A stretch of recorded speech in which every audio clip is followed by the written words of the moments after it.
नमस्कार। गिरीश गुप्ता के चैनल में आपका स्वागत है।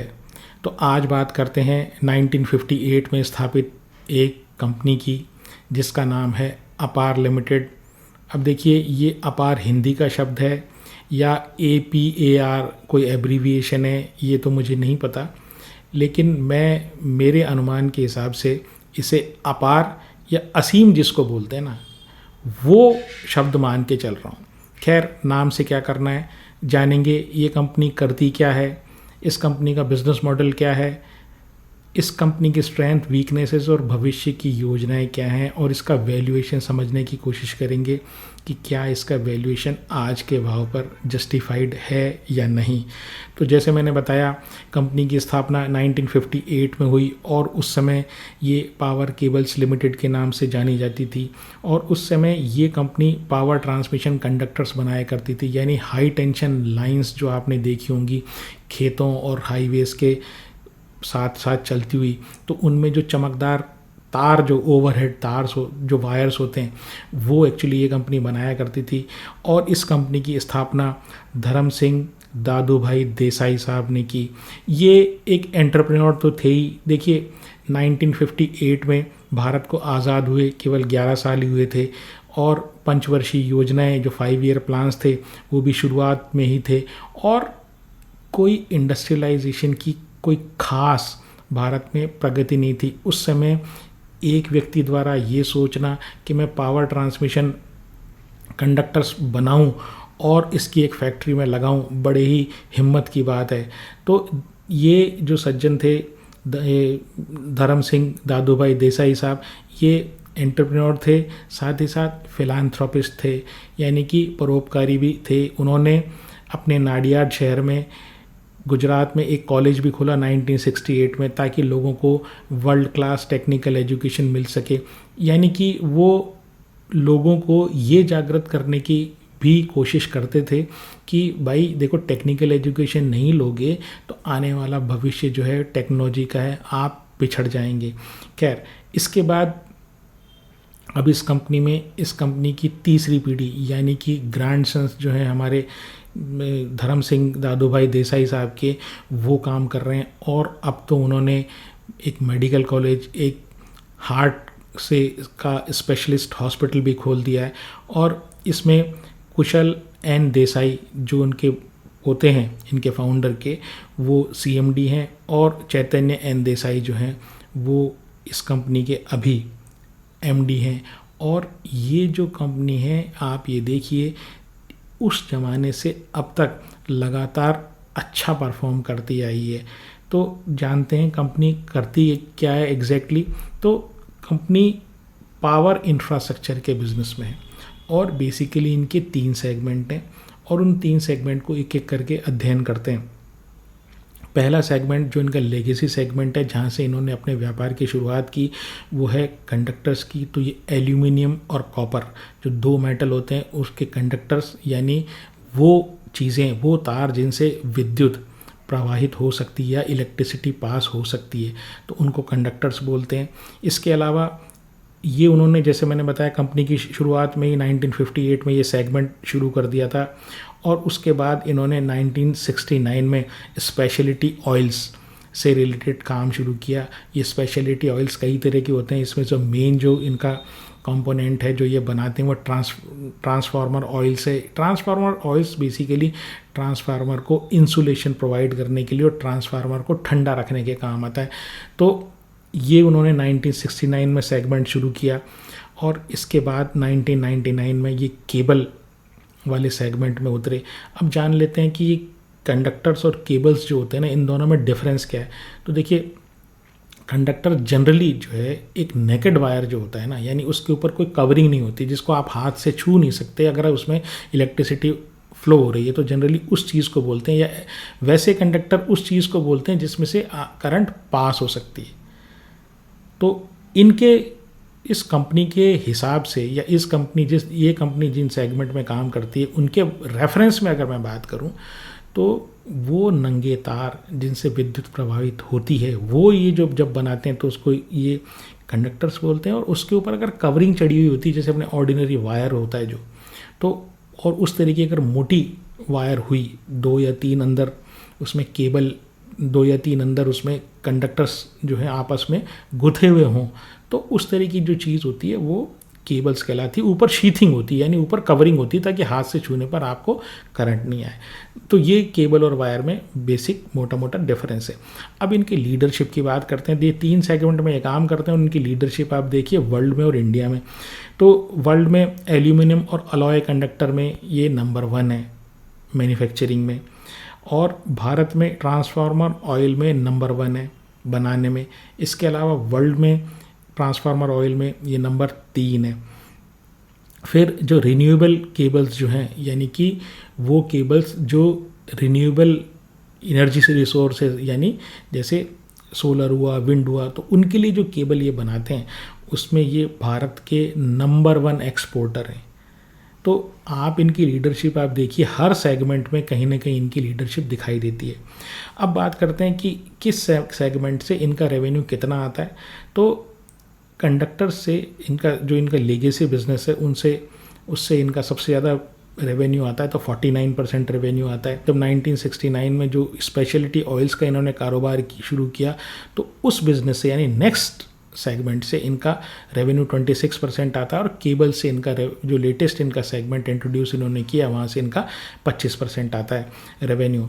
कंडक्टर्स की बात करें तो जैसे मैंने बताया, ये कंडक्टर जो है 2 तरह के बनाते हैं, और एल्यूमिनियम के और कॉपर के कंडक्टर्स बनाते हैं, और साथ ही साथ ये टर्न की प्रोजेक्ट्स भी लेते हैं इन कंडक्टर्स को इंफ्रास्ट्रक्चर सेगमेंट में लगाने के लिए। यानी मान लीजिए आपको कोई रेलवे लाइन मिली और रेलवे का कोई ऑर्डर टेंडर आया, वहाँ वो ये कहते हैं कि साहब एक पर्टिकुलर सेगमेंट, एक स्टेशन से दूसरे पर्टिकुलर स्टेशन तक हमको इसमें ओवरहेड वायरिंग करनी है, यानी तार डालने। तो ये ठेकेदारी का काम भी लेते हैं, जहाँ पर ये अपना माल मटेरियल लेके, यानी अपने वायर्स लेके, उन वायर्स के थ्रू उस जो जंक्शन या जो वो ट्रैक है उस पर ये इलेक्ट्रिफिकेशन या ओवरहेड वायरिंग कर देते हैं।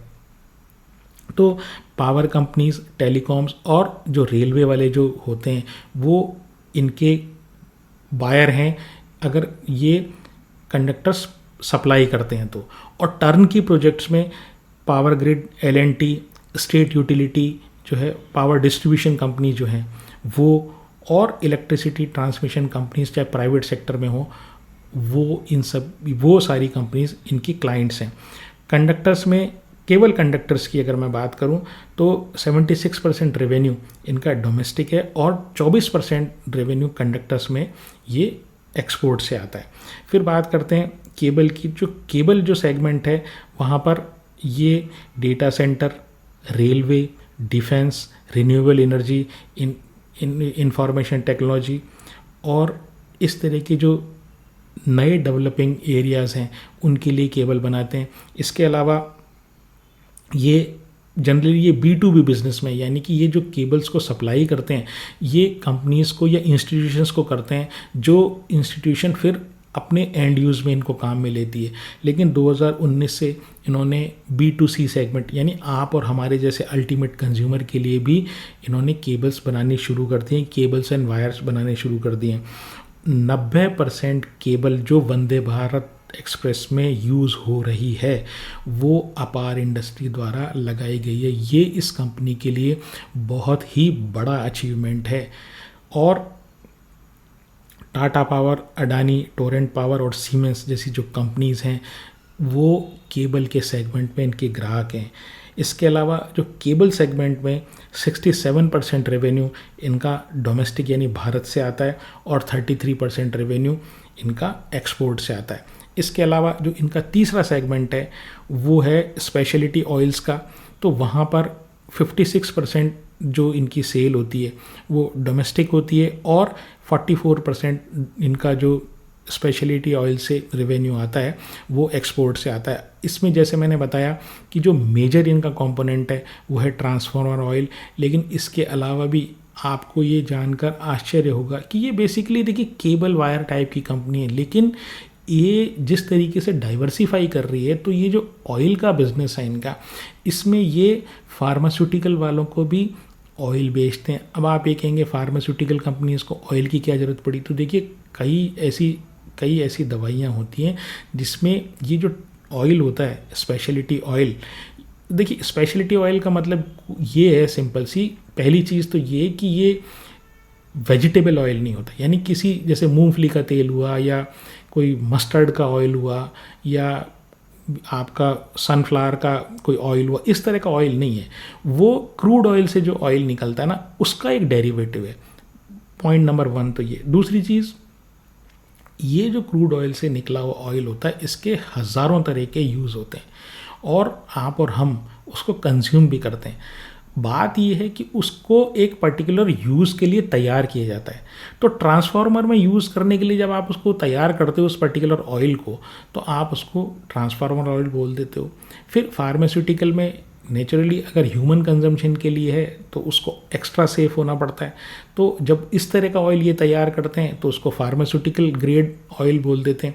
फिर आप जो क्रीम वगैरह जो इस्तेमाल करते हैं तो वहाँ पर जो उसका बेस होता है उसको वाइट ऑयल बोलते हैं। तो उसमें जो एक्चुअल कंटेंट होता है जिससे ये कहते हैं कि जो क्रीम बनाने वाले जो ये एडवर्टाइज़ करते हैं कि साहब इससे आपके चेहरे पर निखार आएगा, तो उसकी क्वांटिटी बहुत ही कम होती है। जो बेसिकली 95-96% जो क्वांटिटी होती है वो ये इस तरह के वाइट ऑयल की होती है जो ये बनाते हैं। तो कॉस्मेटिक्स और पर्सनल केयर वाले सेगमेंट के लिए भी ये यानी कि अपार इंडस्ट्रीज़ स्पेशलिटी ऑयल बनाते हैं। इसके अलावा आप इनके ऑयल भी देखेंगे, यानी ऑयल कौन से, ल्यूब्रिकेंट ऑयल्स जो 2 और 3 व्हीलर्स में काम आते हैं, ट्रैक्टर्स और बसेस में काम आते हैं, और कंस्ट्रक्शन इक्विपमेंट जो होता है जैसे जेसीबी टाइप की जो होती है, मतलब हैवी ड्यूटी ऑयल जो होते हैं ना, वहाँ वो भी ये बनाते हैं। 2 व्हीलर के टायर्स भी ये बनाते हैं। ये हो सकता है आपके लिए ये नई चीज़ जानकारी में आई हो। और 2 व्हीलर्स की बैटरी भी बनाते हैं। हालांकि ये जो सेगमेंट है टायर, बैटरी और लुब्रिकेंट का, ये बहुत ही कम उससे इनका रेवेन्यू आता है। लेकिन आप इस बात को समझिए कि भविष्य में ये अपने आप को तैयार कर रहे हैं, डाइवर्सिफाई करने, अपने आप को भविष्य के सेगमेंट्स के लिए तैयार कर रहे हैं। इसके अलावा ये पॉलीमर के सेगमेंट में है। तो ये पॉलीमर के सेगमेंट जनरली गाड़ियों के शीशे में जो बीडिंग होती है, शीशे के नीचे जो बीडिंग होती है प्लास्टिक की, वो बनाने के काम आती है। और गाड़ियों की जो नीचे मैट होती है वो बनाने के काम आती है। 140 से ज़्यादा देशों में ये एक्सपोर्ट करते हैं। तो और इनका जो मेन एक्सपोर्ट डेस्टिनेशन है वो यूनाइटेड स्टेट्स ऑफ अमेरिका है। इसके अलावा ये ऑस्ट्रेलिया, मिडिल ईस्ट और अफ्रीका, इस तरह की कंट्रीज़ में भी ये एक्सपोर्ट करते हैं। 33% रेवेन्यू जो इनका आता है वो एक्सपोर्ट से आता है। 66-67% इनका जो रेवेन्यू है वो डोमेस्टिक है। ग्रोथ ड्राइवर्स की बात करूं, यानी कि क्या ये आगे के एक्सपेंशन या क्या इस कंपनी में ग्रोथ आने की क्या चांसेस हैं, तो वो मैं आपको फैक्टर्स बताता हूँ। तो पहली चीज़ तो ये, जो इंडिया है या वर्ल्ड भी है वो शिफ्ट हो रहा है धीरे धीरे फॉसिल फ्यूल से नॉन कन्वेंशनल एनर्जी रिसोर्सेज के लिए। और वहाँ पर जो कंडक्टर्स की और ऑयल की और केबल की जो रिक्वायरमेंट होती है, जिस तरह की चीज़ वो चाहिए होती है, वो डिफरेंट होती है जो फॉसिल फ्यूल या थर्मल पावर से रिलेटेड जो केबल या कंडक्टर या जो स्पेशलिटी ऑयल्स होती है वहाँ पर। तो एक तो बहुत बड़ा इनके लिए अपॉर्चुनिटी ये है। दूसरे, पब्लिक ट्रांसपोर्ट से रिलेटेड जो स्पेशलाइज्ड केबल्स और कंडक्टर्स काम आते हैं। और साथ ही में जो ईवी पे सरकार का जोर है उसमें इनको बहुत बड़ी अपॉर्चुनिटी दिखती है। फिर टेलीकॉम जो है, जैसे कहते हैं डेटा इज़ न्यू ऑयल, तो जैसे डेटा सेंटर बन रहे हैं उनकी जो डिमांड आएगी, वहाँ पर जो आपके कंडक्टर्स की और केबल्स की डिमांड आएगी, वो इनके लिए प्लस पॉइंट होगा। फिर ये जो अपने लीगेसी प्रोजेक्ट्स हैं, यानी कि जिनमें कंपटीशन बहुत ज़्यादा बढ़ गया है, तो वहाँ से अपने उन प्रोडक्ट्स को डिसकंटिन्यू करके या उस पर फोकस कम करके ये प्रीमियम प्रोडक्ट्स के ऊपर जा रहे हैं और नए नए इनोवेशन करते हुए नए प्रोडक्ट्स लॉन्च कर रहे हैं, ताकि इनका जो मार्जिन है ना वो इम्प्रूव हो। केपेक्स की बात करूं, यानी कि ये अपने एक्सपेंशन में कितना पैसा खर्च करने वाले हैं, तो इस साल में यानी फाइनेंशियल ईयर 26 में इनका जो केपेक्स का टारगेट है वो 1300 करोड़ रुपए का है। और ये 12 से 15 महीनों में खर्च होगा।